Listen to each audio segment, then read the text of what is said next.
Hey guys, I'm Anna, and today I'm going to show you how to fix Liberty Mutual app if it isn't letting you log into your Liberty Mutual account. It might be possible that you're not able to log into the Liberty Mutual app due to a connectivity issue.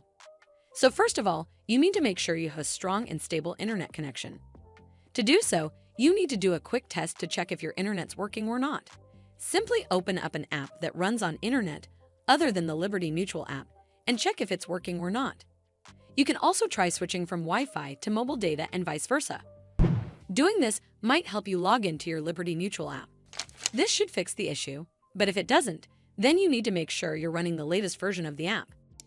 Open up App Store on your device, and then tap on this search icon in the bottom right corner.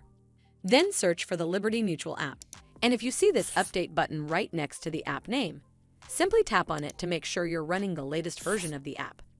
But if you still encounter this issue, then you need to clear App Cache. Go to your device settings and then scroll all the way down to General and tap on it. Then tap on iPhone Storage. From here, search for the Liberty Mutual app and then tap on it. Once you're on this screen, you need to tap on Offload App. Tap again to confirm. It'll take a bit for processing, and then a reinstall button will show up. Simply tap on it to reinstall the app. This should fix the issue, but if it doesn't, then you need to completely reinstall the app. Follow the on-screen instructions to navigate all the way to the app page. Once you're on this screen, tap on Delete App to uninstall the app from your device.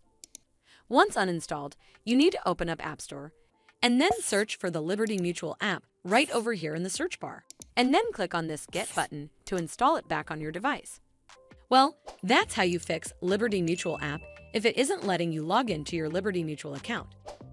I hope you found this video helpful, and if you did, make sure you give it a thumbs up to see more videos like this, and don't forget to hit that subscribe button. We'll see you in the next one.